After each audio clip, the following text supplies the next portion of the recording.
প্রিয় আমি আবার বলছি, প্রিয় সাংবাদিক বন্ধুগণ,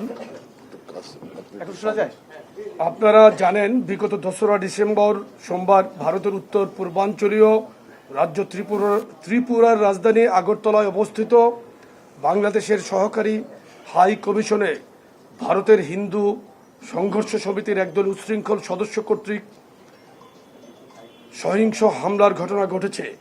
এই সময়ে একদল উচ্ছৃঙ্খল সন্ত্রাসী বাংলাদেশের জাতীয় পতাকার অবমাননা করেছে, হাই কমিশনের সম্পদ বিনষ্ট করেছে। সহিংস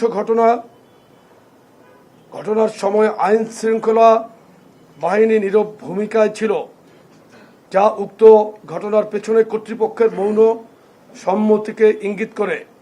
ভারত সরকার চরমভাবে ব্যর্থ হয়েছে ভিয়েনা কনভেনশনের বাধ্যবাধকতা অনুযায়ী কূটনীতিকদের সুরক্ষা দিতে। এছাড়াও বিগত 28শে নভেম্বরে কলকাতায়ও একই ধরনের সহিংস ঘটনা ঘটেছে। এছাড়া ভারতীয় কিছু মিডিয়া, যাদেরকে গদি মিডিয়া নামে আমরা অভিহিত করি, সেই মিডিয়াতে অব্যাহতভাবে বাংলাদেশ বিরোধী মিথ্যা প্রচারণা করছে, যা তারা সাম্প্রদায়িক সম্প্রীতি বিনষ্ট করার লক্ষ্যে করছে বলে আমরা মনে করছি। আমরা বাংলাদেশ জাতীয়তাবাদী যুবদল, স্বেচ্ছাসেবক দল এবং ছাত্রদল মনে করছি বাংলাদেশের কূটনৈতিক মিশনে সহিংস হামলা বাংলাদেশের স্বাধীনতা সার্বভৌমত্বের উপর আঘাতের শামিল। এছাড়া আপনারা আরও দেখেছেন ভারতের বিভিন্ন রাজনৈতিক দলের কতিপয় নেতা বাংলাদেশের অভ্যন্তরীণ বিষয়ে কূটনৈতিক শিষ্টাচার বহির্ভূত উস্কানিমূলক বক্তব্য দিচ্ছেন। পশ্চিমবঙ্গের মুখ্যমন্ত্রী মমতা বন্দ্যোপাধ্যায় নিজেও বাংলাদেশে শান্তিরক্ষী বাহিনী পাঠানোর কথা বলে একদিকে বাংলাদেশের সার্বভৌমত্বের অবমাননা করছেন এবং অন্যদিকে আন্তর্জাতিক আইন সম্পর্কে নিজে অজ্ঞতা প্রকাশ করছেন। এবং আপনারা ইতিমধ্যে দেখেছেন যে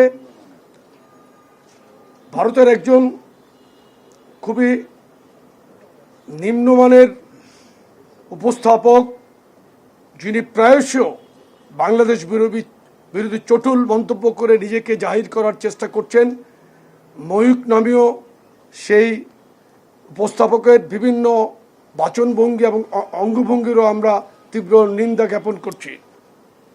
প্রিয় সাংবাদিক বন্ধুগণ, আপনারা লক্ষ্য করছেন যে জুলাই আগস্টের গণ অভ্যুত্থানের পরে ভারতের মিডিয়া বাংলাদেশের বিরুদ্ধে লাগামহীন প্রোপাগান্ডা ছড়াচ্ছে। গণ অভ্যুত্থানের পরিপ্রেক্ষিতে জাতীয় ঐকমত্যের ভিত্তিতে গঠিত ছাত্র জনতার সরকারকে বিব্রত করার উদ্দেশ্যে তারা ক্রমাগত ভিত্তিহীন এবং কল্পনা প্রসূত খবর প্রচার করছে।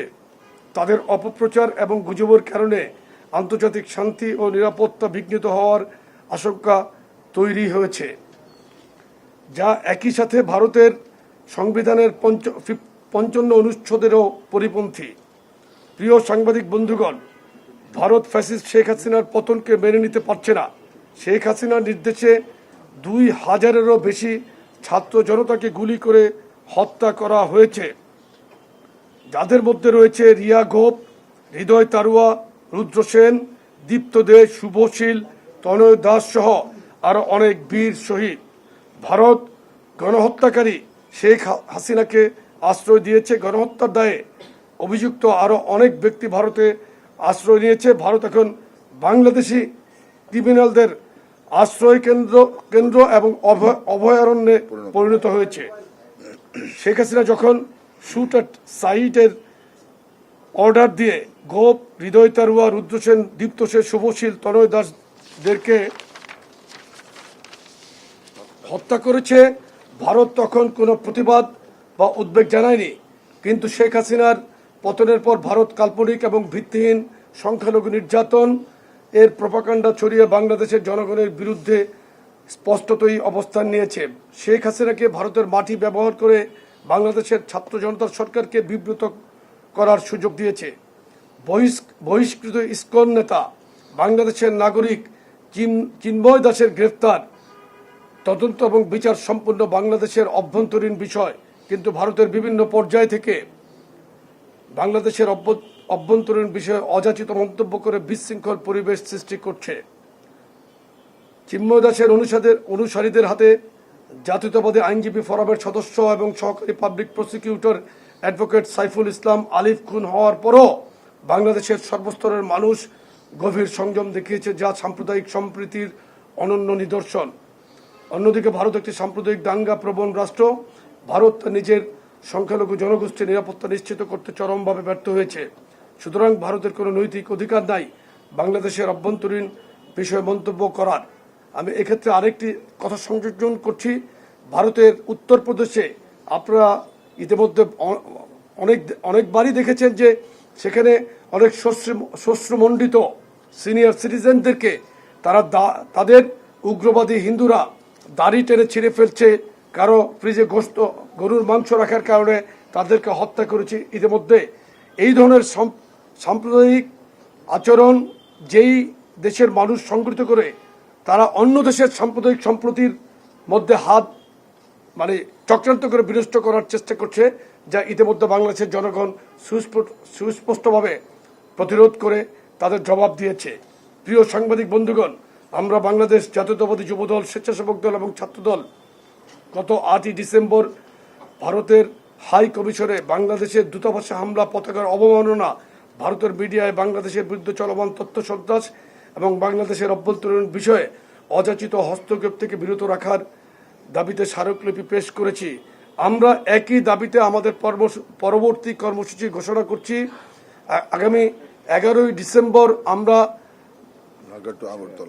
ঢাকা টু আখাউড়া সীমান্ত, আগরতলা সীমান্তের পার্শ্ববর্তী আখাউড়া সীমান্ত এলাকায় আমরা সীমান্ত এলাকা পর্যন্ত এই 3 অঙ্গ সংগঠনের ভারতীয় মিথ্যা তথ্য সন্ত্রাসের প্রতিবাদ, ভারতীয় আগ্রাসনের বিরুদ্ধে আমরা জনগণকে ঐক্যবদ্ধ করে আমরা ঢাকা থেকে আগরতলার অভিমুখে আখাউড়া পর্যন্ত আমরা লং মার্চের ঘোষণা দিচ্ছি, যেটা 11ই ডিসেম্বর আমরা সকাল পল্টন থেকে জমায়েত হয়ে আমরা এখান থেকে আমাদের লং মার্চ, শান্তিপূর্ণ লং মার্চ আমরা ইনশাল্লাহ আগরতলা অভিমুখে আখাউড়া সীমান্ত পর্যন্ত আমরা যাব। আমি বাংলাদেশের সর্বস্তরের ছাত্র, যুবক এবং স্বেচ্ছাসেবী জনতাকে এই লং মার্চে অংশগ্রহণের আহ্বান জানাচ্ছি। আমি পাশাপাশি গত 8ই ডিসেম্বরের আমাদের ভারতীয় হাই কমিশন অভিমুখে এই স্মারকলিপি পেশ করার পূর্বে প্রতিবাদী পদযাত্রাকে আপনারা ইলেকট্রনিক এবং প্রিন্ট মিডিয়া সর্বস্তরের মিডিয়া আমাদেরকে যেই আপনারা সহযোগিতা করেছেন, আপনাদেরকে আমরা এই 3 সংগঠনের পক্ষ থেকে আপনাদেরকে আমরা ধন্যবাদ জানাচ্ছি, আন্তরিক ধন্যবাদ ও শুভেচ্ছা জানাচ্ছি। এবং আমরা আশা করছি আমাদের লং মার্চের সম্পূর্ণ প্রচারের ক্ষেত্রে বাংলাদেশের জাতীয় ইলেকট্রনিক এবং প্রিন্ট মিডিয়া আমাদেরকে অতীতের মতো আগামীতে সর্বাত্মক সহযোগিতা করবেন, এই আশাবাদ ব্যক্ত করে আপনাদের সকলকে আবারও ধন্যবাদ জানিয়ে আমি আজকের এই সংবাদ সম্মেলনের সমাপ্তি ঘোষণা করছি। ধন্যবাদ সকলকে।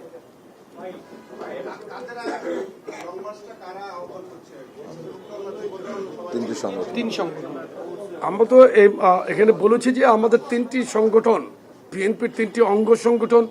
আপনারা কিন্তু এটা একদম সিরিয়াসলি গতকাল কোনো মিডিয়াতে আমরা দেখেছি যে এটা বিএনপির কথা উল্লেখ করেছে। আমরা 3টি অঙ্গ সংগঠন, যুবদল, স্বেচ্ছাসেবক দল এবং ছাত্রদলের যৌথ কর্মসূচি, গতকালকের কর্মসূচি ছিল আমাদের এই 3 অঙ্গ সংগঠনের, এবং 11 তারিখে লং মার্চও আমাদের এই 3টি অঙ্গ সংগঠন, যুবদল, স্বেচ্ছাসেবক দল, ছাত্রদলের সমন্বয়ে আমরা ইনশাল্লাহ করব।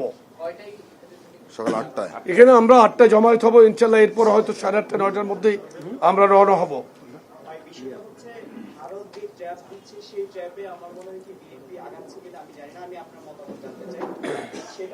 ভারত এবং বাংলাদেশের মধ্যে উত্তেজনা সৃষ্টি হলে তারা বাংলাদেশের সাথে সম্পর্কটা আস্তে করে ছিন্ন করে দিয়ে শেখ হাসিনাকে যে বিচারের মুখোমুখি করা, সেটি থেকে রক্ষা পায় তারা এসব করছে কিনা আচ্ছা, আপনার একটু পরিচয়টা দিবেন। আমি বিচারে কাজ করি সাংবাদিক। আচ্ছা, দেখেন এখানে কিন্তু কারো ফাঁদে পা দেওয়ার কোনো প্রশ্নই আসে না। আমরা বাংলাদেশের জনগণের পক্ষ থেকেই তো আমরা জনগণের কথা বলার জন্যই তো রাজনীতি করছি। আপনি কি মনে করছেন না যে ভারতীয় আগ্রাসনের প্রতিবাদ জানানো উচিত? আমি জানি, কিন্তু আপনাকে বাংলাদেশের পতাকাকে পুড়িয়ে দিয়েছে। আপনার কি মনে হয় না যে আমরা রাজনীতি করি, রাজনৈতিক ভাষা কি প্রতিবাদের ভাষা না? আমরা তো সেই প্রতিবাদটা করছি। আমরা গতকালকের যেই এত বড় একটি জমায়েতকে আমরা কত শান্তিপূর্ণভাবে করতে পেরেছি সেটা তো আপনারা ইতিমধ্যে দেখেছেন। ইনশাল্লাহ আমরা মনে করি প্রতিবাদের জায়গা থেকেই আমাদের এই দায়িত্ববোধের জায়গা থেকে আমরা এটা দায়িত্ববোধের জায়গা থেকেই আমরা এই কর্মসূচি পালন করছি। আমরা আমাদের ভূখণ্ডের যে কোনো প্রকার ভূখণ্ডের বিরুদ্ধে চক্রান্তর বিরুদ্ধে আমরা সর্ব অবস্থায় সজাগ আছি এবং স্বাধীনতা সার্বভৌমত্বের প্রশ্নে আমাদের এই অবস্থান সবসময় থাকবে। শেখ হাসিনাকে ফেরত চান ভারতের কাছে? অবশ্যই বিচারের দাবিতে ইতিমধ্যেই কিন্তু আমাদের দল থেকে স্পষ্ট বলে দিয়েছে যে অবশ্যই শেখ হাসিনার বিচার করতে হবে, অবশ্যই তাকে দেশে ফিরিয়ে এনে তাকে বিচারের আওতায় আনতে হবে। বাংলাদেশের প্রচলিত আইন অনুযায়ী তার বিচার করতে হবে। ইতিমধ্যে আন্তর্জাতিক ট্রাইব্যুনাল গঠন করেছে, তারা কিন্তু ইতিমধ্যেই তাদের পদক্ষেপ নিয়েছে। ধন্যবাদ সকলকে।